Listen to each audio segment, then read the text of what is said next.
Nah, itu ada quote-nya tentang refleksi. We do not learn from experience. We learn from reflecting on experience.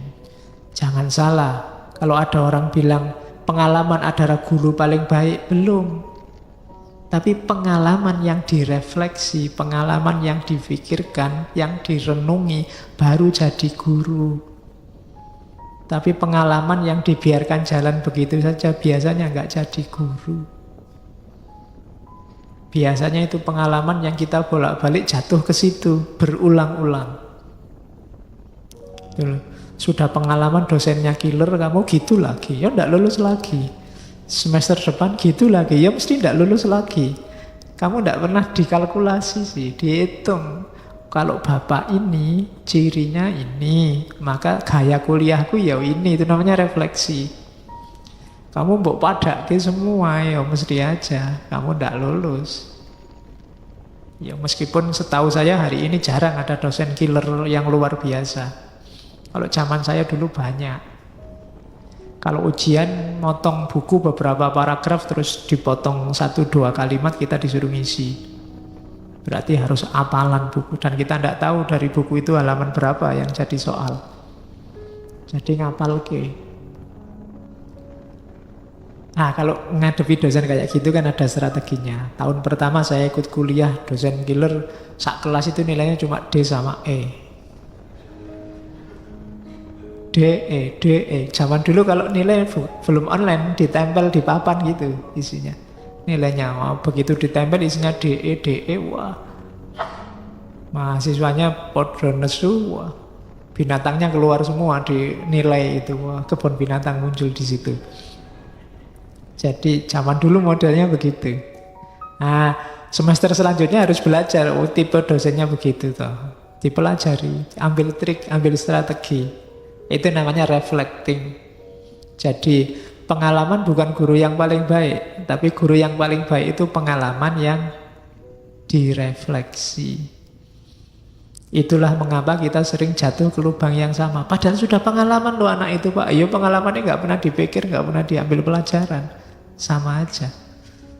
Sudah dibohongi bolak-balik, ya masih bisa dibohongi lagi. Nah itu berarti kamu tidak belajar dari pengalaman. Belajarlah dari pengalaman. Oke. Pengalaman itu guru kalau memang dipelajari, direfleksikan. Yang problem juga begitu. We only think when we are connected with when we are confronted with a problem. Ini juga dari John Dewey. Kita itu biasanya mulai mikir kalau ada masalah. Maka kalau kita ingin berkembang dan tangguh, satu-satunya jalan adalah carilah masalah. Ya. Ayo golek perkara. Maksudnya apa? Jangan lari dari masalah. Justru kita itu dengan adanya masalah makin dewasa, makin terpacu untuk menyelesaikan. Kalau lancar-lancar saja ya kita tidak berkembang.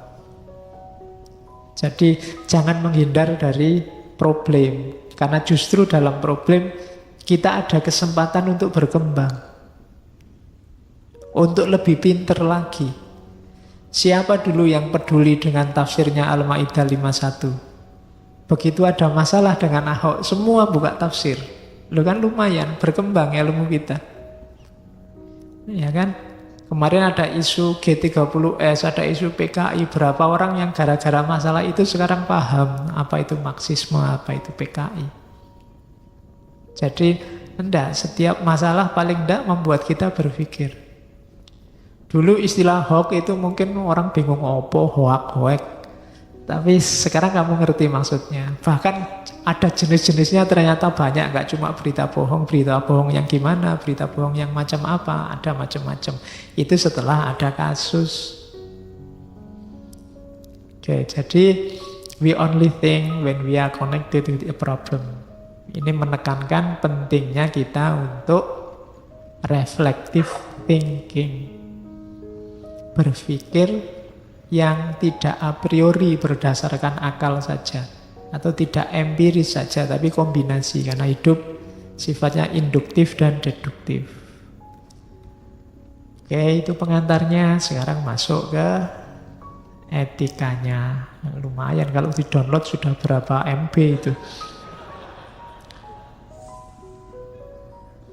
Sekarang kita masuk ke etika atau teori moral. Jadi beda. Orang sering salah paham moral dan etik itu sama. Kalau etik itu refleksi terhadap moralitas. Jadi biasanya kalau dalam kajian ilmu etika, hidup itu yang paling dasar adalah world view. World view itu cara kita memahami dunia. Dari world view nanti lahir nilai. Nilai itu prinsip-prinsip dasar. Misalnya, world view kita Islam itu rahmatan lil alamin. Prinsip-prinsip dasarnya perdamaian, persaudaraan, kesetaraan, itu namanya nilai. Di bawahnya nilai ada norma. Norma itu ada norma hukum, ada norma moral, dan biasanya ada norma khusus. Norma khusus itu untuk hal-hal khusus, aturan-aturan tertentu. Aturan di masjid, aturan di kampus, itu norma. Nah, etika itu ini ilmu yang membahas norma-norma moral. Nanti yang membahas norma hukum ada sendiri. Kalau fikih syariah, fikih. Kalau hukum ya bidangnya hukum. Tapi yang dibahas sekarang norma moral. Jadi dari world view melahirkan nilai, dari nilai melahirkan norma. Dari norma inilah nanti lahir hukum, lahir moral, lahir aturan-aturan khusus, dan seterusnya. Jadi petanya begitu, awas campur baur. Kita kan sering bingung kalau ada orang ngomong persaudaraan. Persaudaraan itu levelnya di mana? Di etika, di moral, di nilai, apa di norma, atau di world view? Biasanya kalau yang umum gitu persaudaraan itu sifatnya nilai. Atau menghargai hak milik orang lain, itu biasanya sifatnya nilai. Normanya jangan mencuri. Itu didasari atas world view, memandang dunia. Misalnya pandang dunia setiap orang punya hak dan kewajibannya masing-masing. Itu world view-nya. Oke, etika itu kalau dalam definisinya John Dewey memberi penjelasan sistematis terhadap penilaian dan putusan kita tentang perilaku manusia. Sejauh itu dinilai dari segi benar atau salahnya, baik atau buruknya. Keywordnya berarti yang pertama penjelasan sistematis. Etika, pertanyaan utamanya adalah mengapa. Mengapa harus jujur, itu lahirnya teori etika. Atau bagaimana? Bagaimana cara jujur yang pas? Bagaimana cara menghargai orang yang pas? Nah, itu problem etika. Jadi etika itu penjelasan yang sistematis. Apa yang dijelaskan, penilaian kita dan keputusan kita dalam hidup sebagai manusia. Penilaian itu berarti cara kita menghargai, menilai sesuatu. Masjid ini kita sakralkan, maka kalau masuk sandalnya kita copot misalnya. Nah, itu bisa dibahas. Mengapa kok begitu? Bagaimana asal-usulnya dan seterusnya. Jadi perilaku yang dibahas. Terus dibahas dari aspek apanya? Baik buruknya atau benar salahnya. Jadi pas tidaknya perilaku. Oh itu baik, oh itu tidak benar kayak gitu itu. Nah itu. Jadi penjelasan sistematis, penilaian atas penilaian dan keputusan perilaku kita, kemudian benar salah atau baik buruk. Itulah etika menurut John Dewey. Nanti beda lagi sama minggu depan Ibnu Miskawai. Terus, nah, tujuannya etika apa? Kenapa kita harus belajar etika? Yang jelas katanya John Dewey, untuk bisa, karena etika itu teori kritik yang berisi metode bla bla bla dan seterusnya. Berarti apa? Urusannya etika itu adalah urusan milih perbuatan yang baik dan benar, serta menghindari penilaian, menghindari perbuatan yang salah dan jelek. Urusannya itu berarti konkret. Dan cara milihnya gimana? Di situ ada method of intelligent action. Karena kita menilai perbuatan manusia yang konkret, keputusan manusia untuk hidupnya yang konkret, ya metodenya ya metode yang konkret, metode yang nyata. Dalam istilahnya John Dewey, method of intelligent action. Metode intelligent action itu apa? Ya metode ilmiah tadi, yang mengamati perilaku empiris manusia. Itulah gunanya etika. Jadi perilaku dan penilaian manusia yang diamati secara empiris, itulah etika. Sudah, tidak tak tambahin lagi, kamu tambah bulat.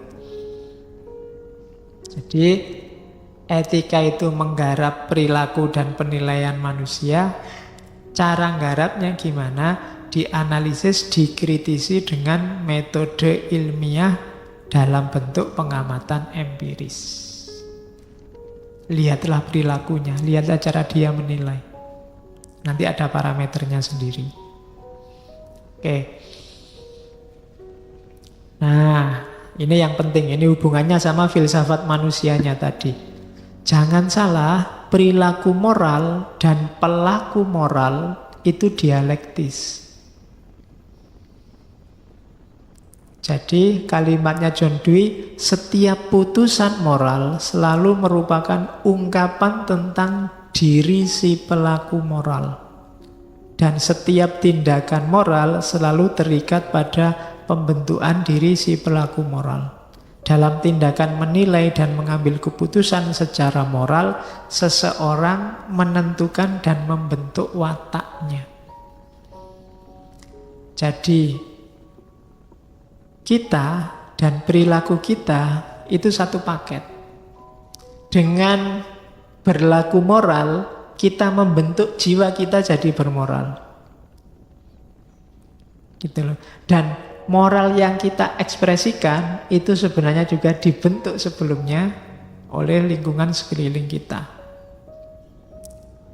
Jadi sebenarnya satu paket. Tidak ada esensi, misalnya manusia itu Pak hakikatnya baik atau manusia itu hakikatnya buruk. Tidak ada esensi-esensinan. Ini dialektis terus. Kalau kamu tiap hari bohong, bahasa lainnya begitu, maka moralmu terbentuk sebagai pembohong. Kamu tidak bisa bilang aslinya saya itu jujur Pak, cuma bohong itu sering terpaksa aja sehingga saya sering bohong. Tidak. Jadi esensi-esensi tidak ada. Yang ada apa? Ekspresimu. Ketika kamu mengekspresikan sesuatu, kamu sekaligus dibentuk oleh ekspresimu itu. Kedirianmu dibentuk oleh perilakumu itu tadi. Itu satu paket. Jadi putusan moral itu ungkapan diri pelaku moral. Kamu seperti apa ya tergantung putusanmu. Kelakuanmu tiap hari seperti apa, seperti itulah dirimu terbentuk. Dan sifatnya dinamis, besok mungkin tidak begitu. Itu nanti untuk selanjutnya katanya Dewey, di setiap situasi moral, ini terjadi dialog antara prinsip moral dengan pelaku moral. Ya kayak kamu misalnya mau, ini enaknya ngaji enggak ya? Biasanya hujan loh. Kalau hujan saya ngaji, kalau enggak hujan malah males. Ini kan pertarungan dalam dirimu. Kamu jadi berangkat apa enggak, itu kan dialektika antara prinsipmu dengan kamu. Kalau menurut prinsip saya sih berangkat.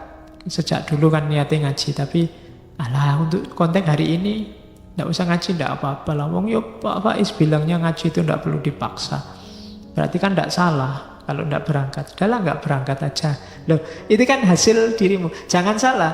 Ini semula seolah pengecualian, tapi sebenarnya nanti membentuk dirimu. Kalau kamu ulang bolak-balik, ya akhirnya kalau dulu semula intinya ngaji, kecuali kalau terpaksa, sekarang dibalik, intinya enggak ngaji, kecuali terpaksa ya ngaji.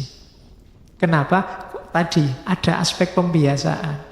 Dialektika yang terus-menerus gara-gara pembiasaan, ya sudah. Yang biasa ngaji, meskipun nggak diwajibkan, nggak ngaji itu rasanya nggak enak. Yang biasa nggak ngaji, begitu muncul ya rasanya nggak enak. Apalagi ditanya temennya, tumben muncul. Sudah jarang kesini, begitu muncul ditanya macam-macam, besok nggak ngaji sekalian. Nah, jadi seperti itulah moralitas terbentuk. Hasil dialektika yang progres terus-menerus. Jadi satu paket. Jadi tidak bisa bilang, oh, itu hasilnya baik Ustadz itu, cuma ya dia sedang khilaf aja misalnya. Loh iya, khilafnya itu ekspresi prinsip moralnya dia. Itu kan keputusan dia milih. Nah, dan pada saatnya akan balik ke dia lagi, dialog sama dirinya lagi. Dari situ dia terbentuk sebagai pelaku moral. Oke, ini bahasanya John Dewey. The self is not something ready-made, but something in continuous formation through choice of action. Diri kita ini bukan sesuatu yang tinggal pakai, tinggal jalan. Ya, kayak tadi, bukan sesuatu yang aslinya baik atau aslinya buruk, tapi sesuatu yang selalu membentuk formasi baru. Melalui apa? Pilihan-pilihan tindakan kita. Kita milih melakukan sesuatu seolah-olah itu keluar dari diri kita, tapi pada gilirannya itu sebenarnya membentuk diri kita kembali. Kalau kamu mesuh itu bahasa Indonesianya apa ya? Ya mengumpat. Iya susah, karena di medsos ya biasanya pakai misuh gitu aja, nggak pakai mengumpat. Jangan misuh kan gitu. Jangan mengumpat. Kalau kamu mengumpat, itu kan kamu mengeluarkan umpatan. Tapi pada saat kamu mengeluarkan umpatan, kamu sedang membentuk dirimu sebagai seorang pengumpat. Kan ada hadisnya Nabi itu, ketika seorang bohong, kemudian membiasakan dirinya bohong, maka dirinya terbentuk sebagai kadzdzab, pembohong. Berarti apa? Kita ini day to day, detik demi detik, itu mengalami reformasi, deformasi terus-menerus. Lewat apa? Pilihan-pilihan tindakan kita. Jadi kita membentuk diri kita itu lewat keputusan kita setiap hari. Kalau keputusan kita tiap hari jelek terus, kita sedang membangun diri kita sebagai orang jelek. Nah, itu John Dewey. Dalilnya kamu cari sendiri, pasti banyak di Quran yang bunyinya begitu.